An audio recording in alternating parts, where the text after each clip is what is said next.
पिछले टॉपिक में हम लोगों ने मैट्रिसेस का कुछ इंट्रोडक्शन थोड़ा सा पढ़ा हुआ था, ठीक है। जैसे उसमें पढ़ा हुआ था मैट्रिसेस होता क्या है, कोई भी 2x2 की मैट्रिसेस है तो उसको कैसे फॉर्म करते हैं, एलिमेंट्स क्या होते हैं, और ऑर्डर ऑफ मैट्रिसेस पढ़ा था, टाइप्स ऑफ मैट्रिसेस पढ़ लिया था, ठीक है। अब जैसे उसी पे बेस्ड हम लोग कुछ दो क्वेश्चंस करते हैं। जैसे आपके पास क्वेश्चन है, construct a 2x2 matrix A is equals to Aij whose element are given by Aij is equals to I plus j का होल स्क्वायर अपॉन 2, ठीक है। तो आपको 2x2 की मैट्रिसेस क्या करनी है, कंस्ट्रक्ट करनी है, और जो एलिमेंट्स हैं वो कुछ इस टाइप से दिए गए हैं, ठीक है ना। आई और जे क्या थे आपके पास, एलिमेंट्स ऑफ मैट्रिसेस थे। तो हम लोग देखते हैं 2x2 की मैट्रिसेस में सबसे पहले तो A इज इक्वल टू हम लोग कुछ लेट कर लेते हैं कि 2x2 मैट्रिसेस आपकी क्या होगी। देखिए A11 A12 A21 और A22, याद है ये 2x2 की मैट्रिसेस होगी। A11 आपको क्या बता रहा है कि आपका first row and first column, A12 क्या बता रहा है, फर्स्ट रो सेकंड कॉलम। वैसे A21 second row first column और सेकंड रो सेकंड कॉलम। बात समझ में आ रही है। अब यहाँ पर हम लोग देखते हैं, आपको दिया गया था Aij, तो हम यहाँ पर लिखेंगे I की जगह, जैसे I की जगह क्या पुट करेंगे, J1 और J की जगह भी 1, मतलब A11 इज इक्वल्स टू यहाँ पर I की जगह 1, J की जगह भी 1 अपॉन होल स्क्वायर अपॉन 2। तो 1 + 1 कितना हो जाएगा, 2 का square upon 2, that is 4 upon 2। मतलब A11 की वैल्यू कितनी आ गई आपके पास, 2 आ गई। ऐसे ही अगर बात करें A12, तो यहाँ पर 1 2, I की जगह कितना रखा जाएगा 1 और J की जगह 2, होल स्क्वायर अपॉन 2। तो 2 + 1 3, 3 का स्क्वायर 9/2। बात समझ में आ रही है। इसके बाद हम लोग देखते हैं A21 में क्या हो जाएगा, I की जगह इस बार 2 रखा जाएगा, J की जगह 1, होल स्क्वायर अपॉन 2, सॉल्व करेंगे 9/2। ऐसे ही हम लोग बात करेंगे A22 second row and second column, means I और J की जगह क्या रहेगा 2 2 अपॉन 2, 2 2 4 4 4 जा 16 अपॉन 2, दैट इज 8। बात समझ में आ रही। अब मैट्रिसेस को कैसे रिप्रेजेंट करेंगे जरा देखिएगा एक बार। आपके पास ए मैट्रिसेस आपने लेट की थी, A11 की प्लेस पे कितना पुट करेंगे 2, A12 की जगह कितना आ जाएगा 9/2, A21 भी आपका 9/2 आया था, और ये कितना आया था। तो आपके पास जो मैट्रिसेस 2x2 की फॉर्म होगी इस पैटर्न में, वो क्या होगी, ये क्लियर हो रहा है। सेकेंड क्वेश्चन इसी पे बेस्ड है, Aij इज इक्वल्स टू आपको I/J बोला गया है। तो आप क्या करेंगे, यहाँ पर भी 2x2 की मैट्रिसेस आपको फॉर्म करनी है। तो A11 A12 A21 A22, बात समझ में आ रही है। तो यहाँ पर अब Aij, I की जगह भी 1, J की जगह भी 1, तो 1/1 दैट इज़ 1। A12 I की जगह 1, J की जगह 2, तो ये तो 1/2 ही रहेगा, ठीक है ना। अब A21 निकालें तो I की जगह इस बार क्या रखेंगे 2 और J की जगह 1, तो कितना आ जाएगा 2। उसके बाद A22 मतलब 2/2 दैट इज़ 1। क्लियर हो रहा है कि नहीं। तो A11 की प्लेस पे कितना रखा जाएगा 1, और A12 की जगह कितना रखा जाएगा, हाँ 1/2, यहाँ पर 2 आ जाएगा और यहाँ पर 1 आ जाएगा। तो ये भी आपकी 2x2 की मैट्रिसेस फॉर्म हो गई। क्लियर हो गया, ठीक है। ऐसे आप किसी भी ऑर्डर की मैट्रिसेस आपसे पूछी जाए, यहाँ पर सपोज 3x3 की होती है, 3x2 की होती, तो सबसे पहले हम उसका जनरल एक फॉर्म कर लेते हैं, वहाँ पर I और J की value as it is put करते हैं और सॉल्व कर लेते हैं, ठीक है ना। समझ में आ गया होगा, ठीक है।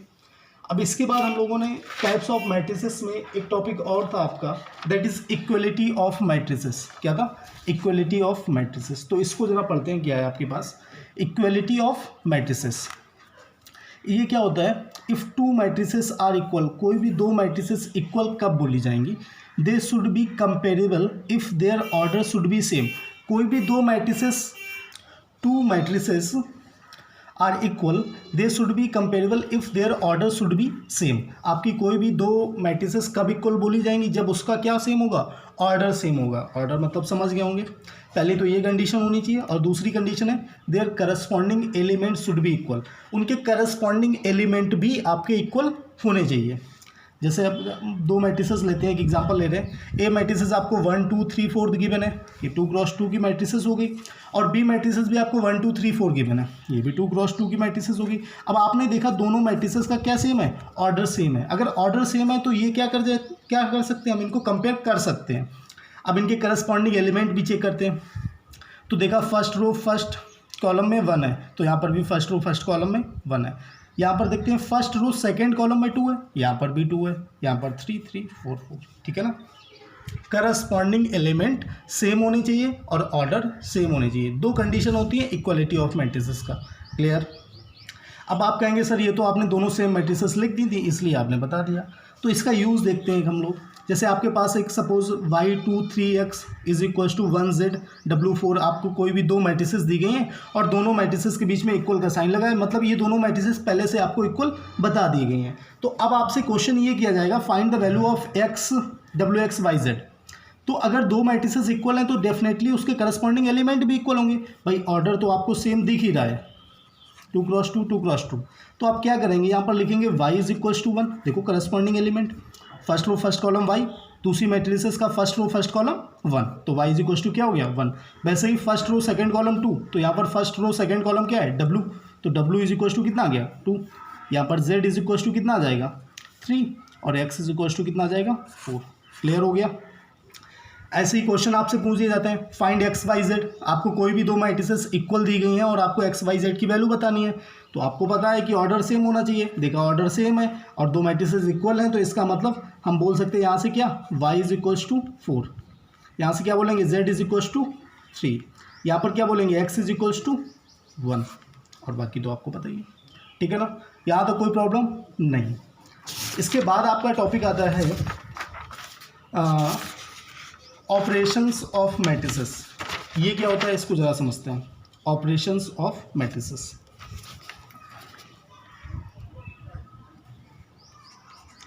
ऑपरेशंस ऑफ मैट्रिसेस बेसिकली हम लोगों को एडिशन सब्ट्रैक्शन मल्टीप्लिकेशन ये तीन चीज़ें सीखनी है मैट्रिसेस में। डिवीज़न का केस नहीं आएगा, डिवीज़न की जगह हम लोग कुछ और पढ़ेंगे। ठीक है ना, कोई भी दो मैट्रिसेस का डिवाइड नहीं पढ़ेंगे, बट उसकी जगह एक होता है आपका सिमेट्रिक स्क्यू सिमेट्रिक मैट्रिसेस, वो आगे का केस है तब बात करते हैं। सबसे पहले लिखते हैं हम लोग addition of matrices, addition of two matrices. देखो जैसे कोई भी दो मैट्रिसेस आपकी ऐड कब हो सकती हैं, सबसे पहले दे should be the matrices have same order. कोई भी दो मैट्रिसेस का अगर ऑर्डर सेम है तभी हम उनको क्या कर सकते हैं, ऐड कर सकते हैं, नहीं तो ऐड नहीं होंगी। ठीक है ना, पहली चीज़। दूसरी चीज़, add the corresponding element, add the corresponding elements. आप करस्पॉन्डिंग एलिमेंट्स को क्या कर देंगे, ऐड कर देंगे। कैसे, अब मैंने आपको एक ए मैट्रिसेस सपोज दिए 1 2 3 4, आपको मैंने एक बी मैट्रिसेस दे दिए 1 2 3 4 5 6, मैंने आपको एक सी मैट्रिसेस गिवन कर दी है 1 2 3 4 5 6। ठीक है, अब मैंने आपको एक डी मैट्रिसेस गिवन कर दी है 8 9 10 11, मैंने आपको ई मैट्रिसेस गिवन कर दी है 5 6 7 8 9 10। ठीक है, मैंने आपको एक एफ मैट्रिसेस गिवन कर दी है 1 2 3 5 6 7। ठीक है, समझ में आ रहा है कि नहीं। आपने इतनी सारी मैट्रिसेस ले ली, अब एडिशन आपको करना है। अब ऐसा नहीं हम कोई भी मैट्रिसेस किसी के साथ भी ऐड कर दें, ये नहीं पॉसिबल है। आप पहले ये देखेंगे कि किसका किसका ऑर्डर सेम है, तो आप इसका ऑर्डर लिखेंगे तो 2 क्रॉस 2, भाई 2 रो हैं और 2 कॉलम है। याद है ना, वर्टिकल में कॉलम होता था, हॉरिजॉन्टल में रो होती थी, तो इसका 2 क्रॉस 2 ऑर्डर है। इसका अगर लिखें तो 2 क्रॉस 3 ऑर्डर होगा, भाई 2 रो हैं 3 कॉलम है। इसका देखें तो 3 क्रॉस 2 ऑर्डर है। इसका देखें तो 2 क्रॉस 2 2 क्रॉस 3 और 3 क्रॉस 2। तो भाई हम लोग A प्लस डी कर सकते हैं, B प्लस ई कर सकते हैं और C प्लस एफ कर सकते हैं। बाकी कोई भी मैट्रिसेस ऐड नहीं हो सकती। आप सोचो A प्लस बी पॉसिबल है? नहीं है, क्योंकि उनका क्या सेम नहीं है, ऑर्डर सेम नहीं है। अब पहली चीज़ तो क्लियर हो गई कि ये मैट्रिसेस ऐड हो जाएंगी। ऐड करेंगे कैसे? तो लिखते हैं यहाँ पर A plus D is equals to, क्या आपसे बोला गया था? Add the corresponding elements 1 plus 8, first row first column, first row first column, दोनों को ऐड कर दो, कितना आ जाएगा? 8 1 9, 2 9 11, 10 3 13 और 11 4 15।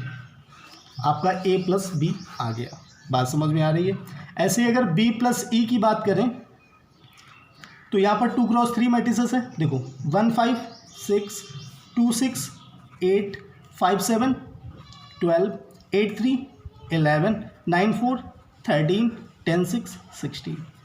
बात समझ में आ गई? क्लियर हो रहा है कि नहीं हो रहा है? इसके बाद बात करते हैं C प्लस एफ। 1 1 2 2 2 4, क्लियर। 3 और 6 9, 3 और 5 8, 4 और 7 11, 5 और 6 11। क्लियर हो रहा है कि नहीं हो रहा है? ये आपके पास C प्लस एफ आ गया। तो एडिशन ऑफ मैट्रिसेस समझ में आया? इसमें कोई डाउट हो तो बताइए। नहीं है। इसके बाद हम लोग बात करते हैं difference of two matrices.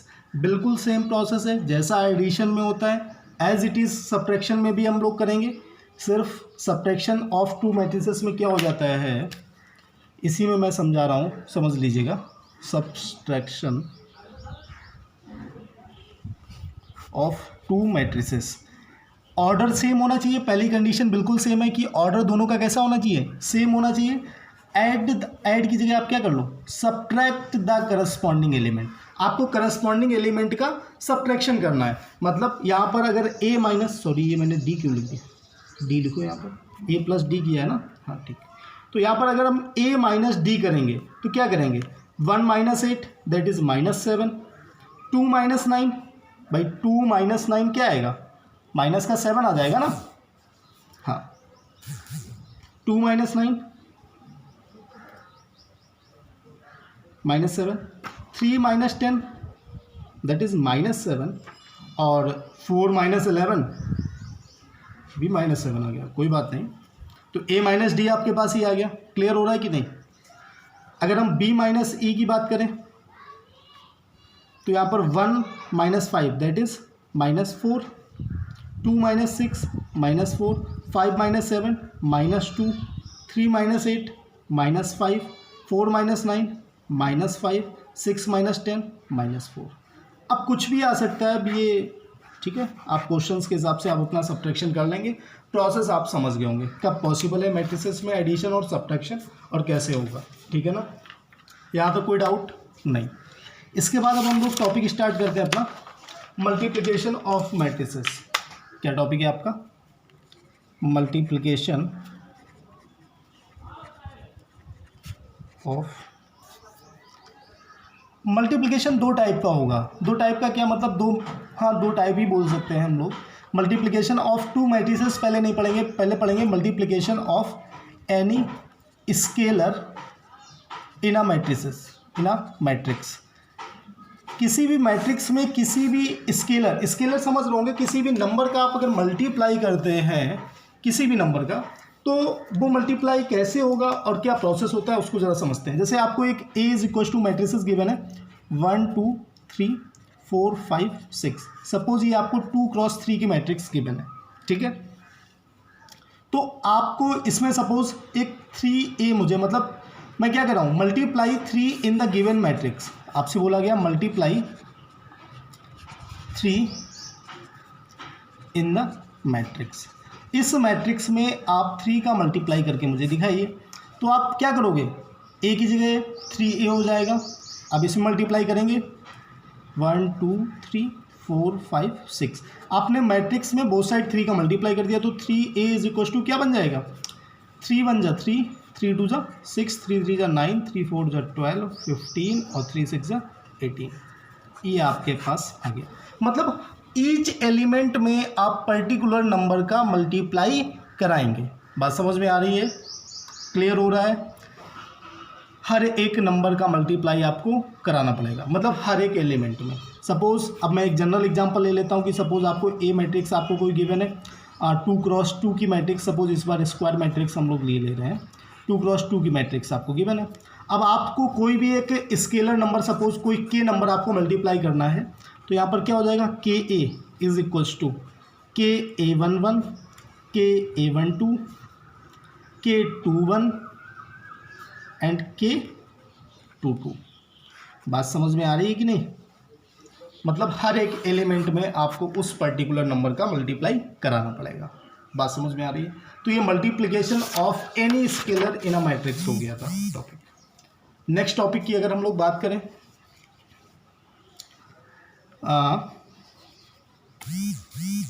Multiplication of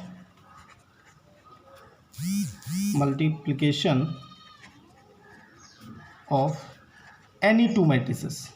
कोई भी दो मैट्रिसेस का मल्टीप्लाई कब पॉसिबल है और कैसे किया जाएगा? सुनो ज़रा, हमेशा याद रखना, जब भी कोई भी दो मैट्रिसेस का आपको मल्टीप्लाई करना हो, number of column in first matrix is equal to the number of rows in second matrix। बहुत इंपॉर्टेंट बात है, हमेशा याद रखनी है आपको। कोई भी दो मैट्रिसेस का मल्टीप्लाई कब पॉसिबल है? When number of column in first matrix के नंबर ऑफ कॉलम जो होंगे वो इक्वल होने चाहिए number of rose in the second matrix. दूसरी मैट्रिक्स के नंबर ऑफ रोज के इक्वल होने चाहिए। अगर इक्वल नहीं है तो मल्टीप्लिकेशन आपका पॉसिबल नहीं हो सकता। ठीक है, कुछ एग्जांपल करते हैं और कैसे किया जाता है ये भी सीखते हैं। सपोज हम लोगों ने एक यहाँ पर मैट्रिक्स ले ली 1 2 3 4। ए मैट्रिक्स आपके पास है एंड बी मैट्रिक्स आपको कुछ गिवन है 5 6 7 8। ठीक है, 5 6 7 8।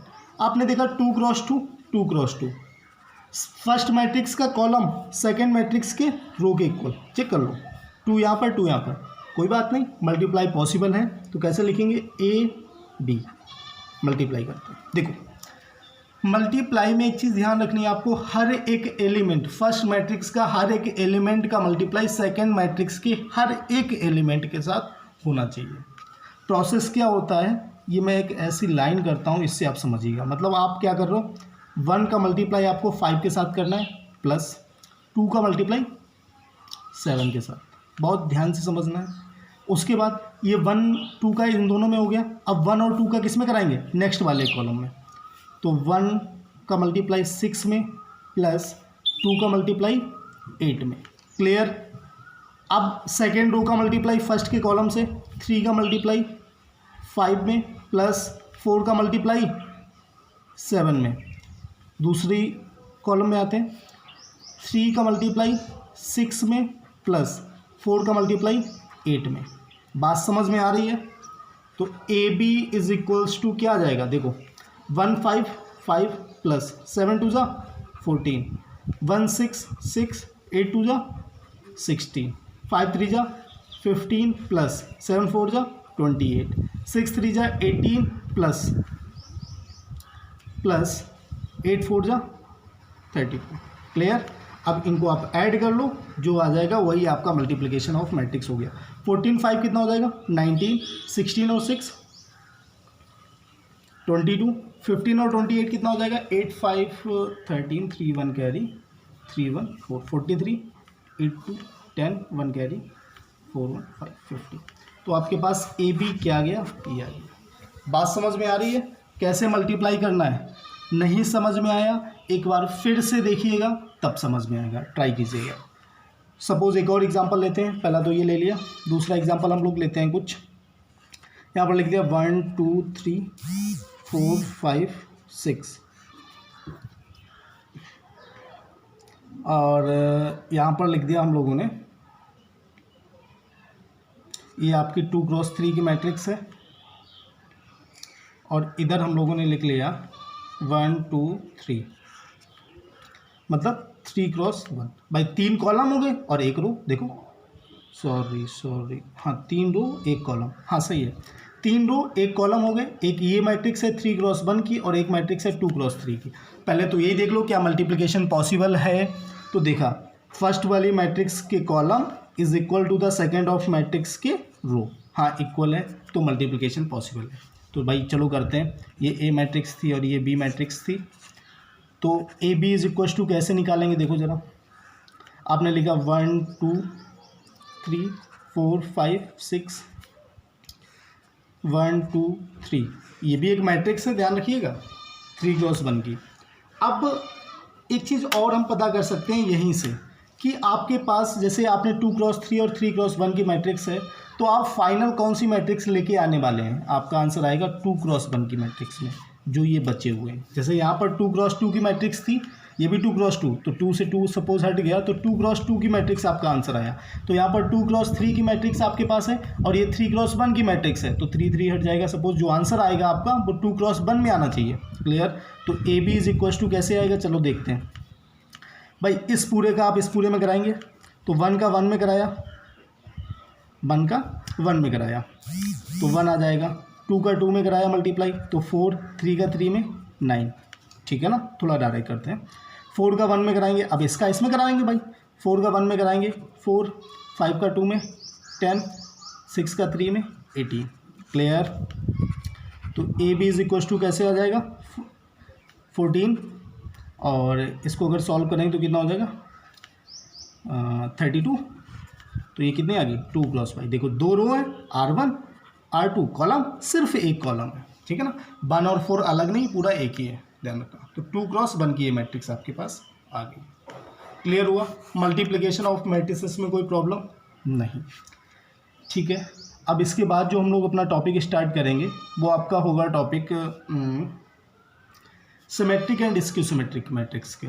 अब इसके कुछ क्वेश्चंस वो मैं आपको रिसेंड कर दूंगा, ठीक है। ओके।